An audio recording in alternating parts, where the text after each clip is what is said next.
my relationship with Bryan is sort of a series of mad synchronicities, sort of spanned with a 35-year gap.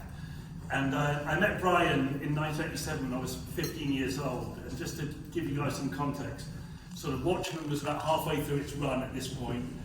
And I suppose 2000 AD was sort of like, Halo Jones Book 3, that kind of thing. I suppose I was a huge Nemesis fan, and Bryan was my favourite artist. Didn't know anything about Luther Arkwright.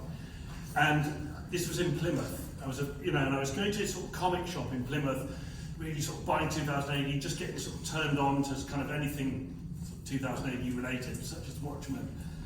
And they organised a comic convention, and Bryan was to be the sort of the star guest, along with a guy called Fox, who did Red Fox, I don't know if anyone remembers.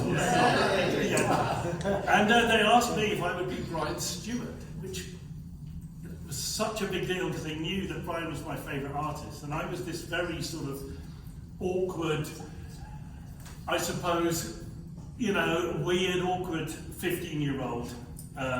And I met Bryan that morning, and he was dressed kind of like he is now.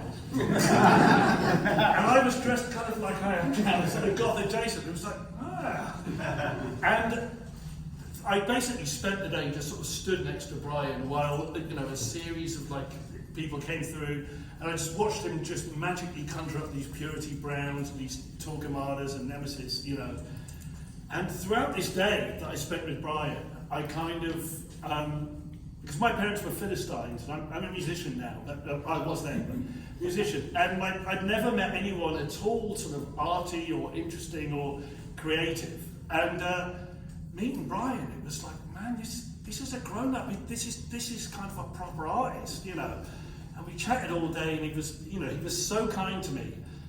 I ended up buying a page of Nemesis, and got the first book of Luther Arkwright.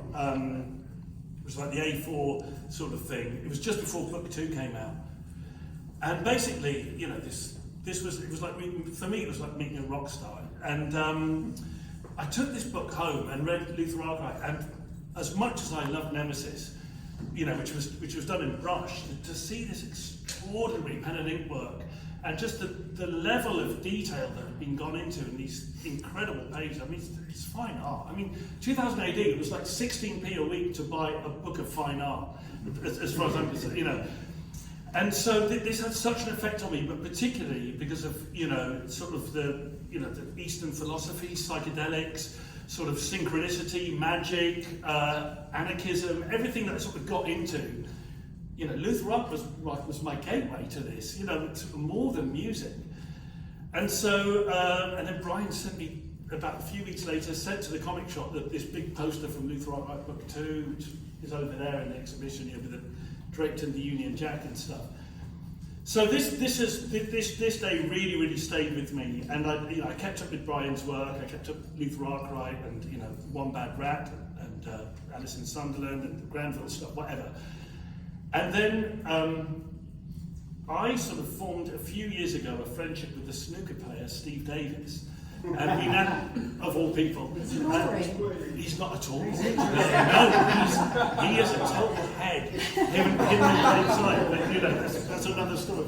And I've turned him on to comics recently, and he and I DJ together, and we make music together. And this was deemed interesting enough that a publisher, and talking about the mad synchronicities, a publisher called White Rabbit approached us, which was also Mary and Bryan's head shop back in the early 70s, right? A publisher called White Rabbit approached us and said, look, will you write your memoirs about your life? Because it seemed pretty weird, this sort of psychedelic rock musician and snooker player having a band together and stuff. And so writing this story of my life, I wrote a sort of chapter about Bryan and meeting Bryan, because it had such a pivotal effect on me. And after I'd written the book and it been sort of approved and what have you, I managed to get in touch with Bryan via the people who run his Instagram account. And said, I don't know if you remember me, I was this annoying kid at 15, he was so kind to me, sort of. And And he got back in touch with me. He said, "Oh, yeah, I think I remember you. And also, check this out." And sent this scan that he had done of Steve Davis in 1982. And it was like, well, these kind of mad synchronicities are no longer a surprise to me as a result of research for Arkwright. And it turned out that Bryan, a sort of jobbing artist, had got this job doing the strip for Q World magazine in the early 80s. Now, and Steve had met him. And of all the British artists that could have possibly, it could have been Steve Dillon, it could have been, who knows, but it was Bryan, of all the artists that could have drawn for Q World. So this kind of, absolutely blew my mind. And so to reconnect with Bryan, and now Mary, after all this time, and someone who was such a pivotal figure and continues to be in my life, has been, really, really beautiful. And actually at the event of the completion, or at least the continuation of the Arkwright saga, and I'm lucky enough to have read this wonderful book, and it's what a trip it is. So I don't know how to end this. I haven't really planned the speech here. The great Bryan Talbot, thank you so much.